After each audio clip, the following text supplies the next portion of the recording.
Azvina kumira mushe muri yeZimbabwe. Tasangana zvekare pachannel yenyu Kulliant Tv. Kana uchangosvika panapa pari first time yako handina nguva yekutambisa.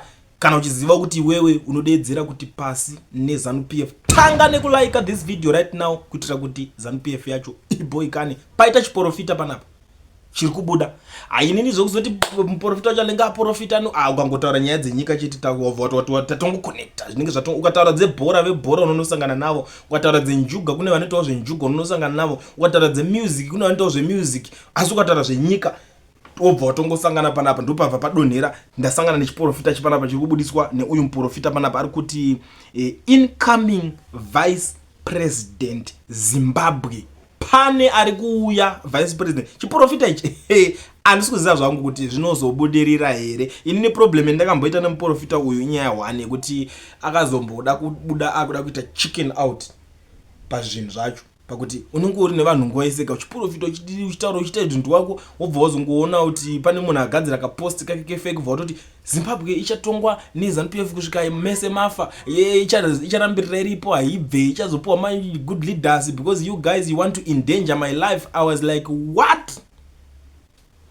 Zvandiboa because iwe ungati uri prophet wototi saka mimi because of munhu wana adaiso saka nyika yakudai so takati saka takutodhauta kuti munhu prophet kai muri kunyanya kusvika pa the extent kuti iwe wotumwa naMwari, wosvika pa kuti Mwari ari kutokutuma kuti utotaura zvinhu uchitaura nenyika ubva wasvika vamwe vanhu kuti you are in danger my life. Munhu waprofita anotyika kufa here?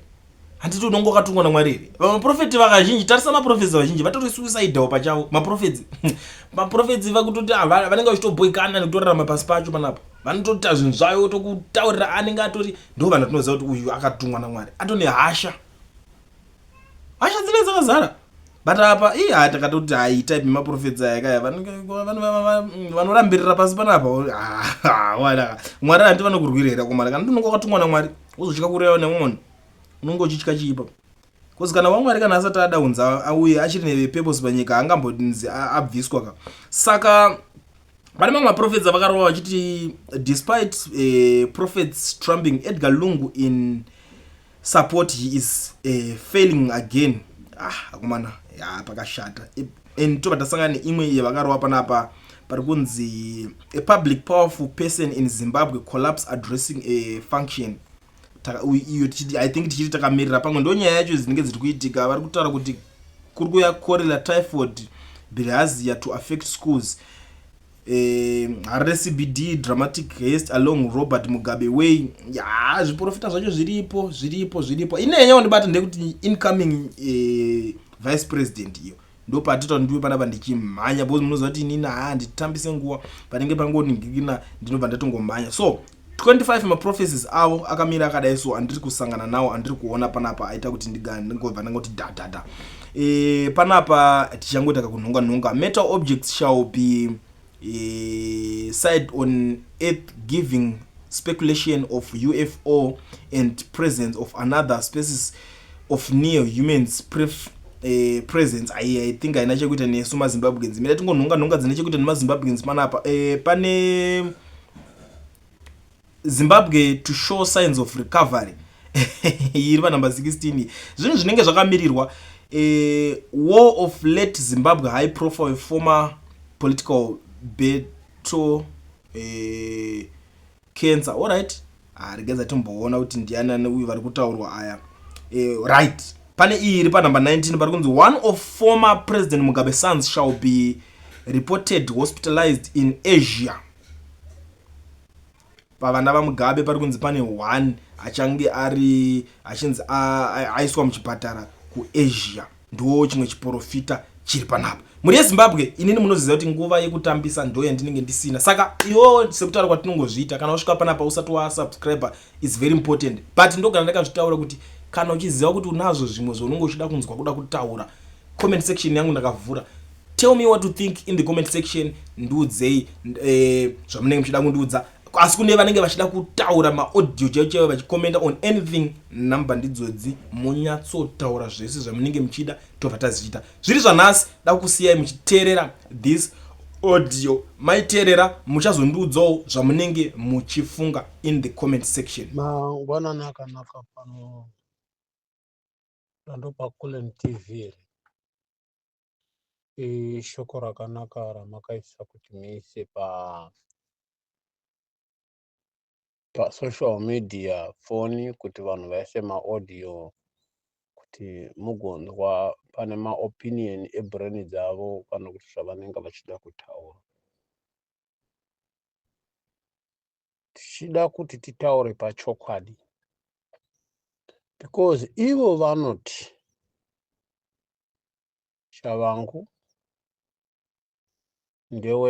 ndiye Secretary General wetriple C. Ende tikada kuti titarise vanhu vese vakagrepa ma-opposition party from the beginning of Tsvangirai. Kubva pakutanga pana Tsvangirai.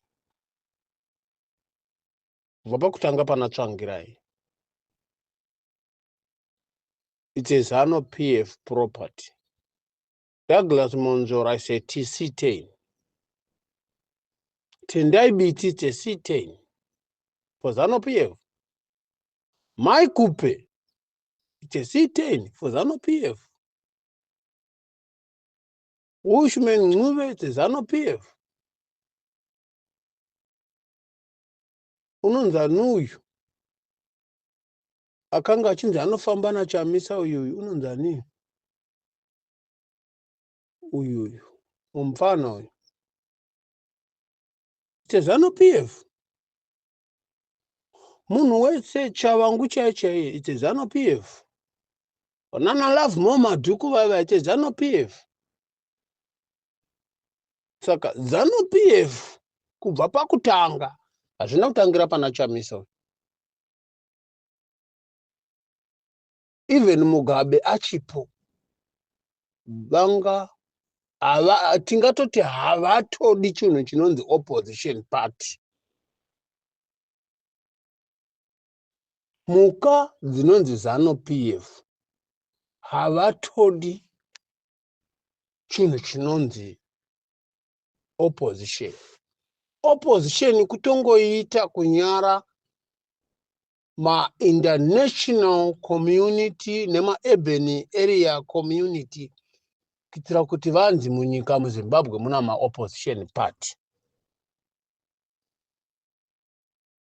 Izvozvizvi vakadyiwa ne-60 something percent 2023 last year. Hatichataura za 2017. Hatichataura za 2002. Ndopakatangira kuluza ZANU PF until today. He didn't win even a single general election from 2002 until today. Okay? Tobva ipapo toenda panyaya dzanaChivayo. Even vamwe vari muZANU PF they are bothering with Chivayo. Chivayo haisiri mari yake. Mari naChivayo yaya haisi mari yake. Kana achizvinzwa kana achiteerera haisiri mari yake. That is why reason Mnangagwa akaisa mwana wake kufinance. Because anotuma mwana wake kutora bill roku government account reZANU PF. Akataura Mnangagwa kuti it's not my money. But kuti vaite mari vandotenga mota kuna China kuna Japan maToyota Fortune aya zvichinzi ndedze ZANU PF. Dzakuuya munyika under ZANU PF. Dzakuiswa kuna Weeknew, dzakuiswa kuna vanhu wonzi Weeknew Chivayo tenga. Weeknew Chivayo atenga wonzi tengesa. Then vavakuita sokuti ivo vari kuita Weeknew Chivayo ane business. Weeknew Chivayo inotova imbwa yakanongwa kumasoweko. Yakazvigarira pazuva. Haana chinhu chaanacho uyoyo. Kana ava nemari wavanayo zvino mari iri paya paya ndeya Mnangagwa nevana vake. mari iri paipai ndiya Mnangagwa nevana vake.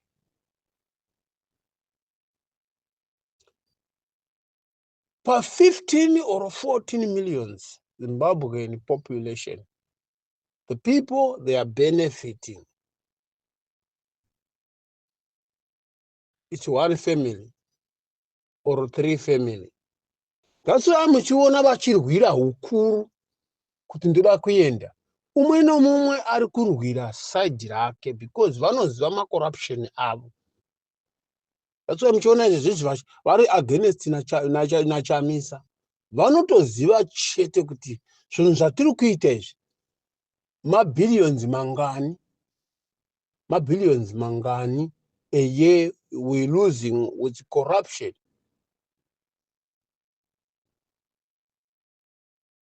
We're losing with corruption and they are stealing with ZANU-PF. Munhu wese angopindira panyaya dzeZANU-PF is corrupt. Kona nonzi tamupa mota tikazomudai tikazomuita ichi ngatimupe gift. Havadi kuti utaure huipi hweZANU-PF. That's why muchiona kumusha hakuna kana network. Kune inonzi Radio Zimbabwe. Hakuna private studio yomunhu inotaura chokwadi havaidi kuziva uori hwavo. From the beginning of Mugabe, vana havadi kuti uzive chitsotsi chavo. Kenotarira muone nyika haina chikafu. MuSouth Africa, Botswana, Namibia, mvura hainai. Kune chikafu, toda kuenda pachipoindi yechikafu chevanhu munyika. Kune chikafu chinorimwa nemvura yomudenga. Kune chikafu chinorimwa nemvura yokudiridzira. Mhando dzechikafu idzodzo dzinoitwa nevarungu navanhu vatema vachikontribhuta kuikonomi yenyika. Kwete kungoti pangocherwa gomba kwanzi president waenda kundovhura gomba remine. Zvisina kana dhiri. Pana vanhu vangani? Pana vanhu vaviri. Kundovhurira kundolonja gomba chairo remine.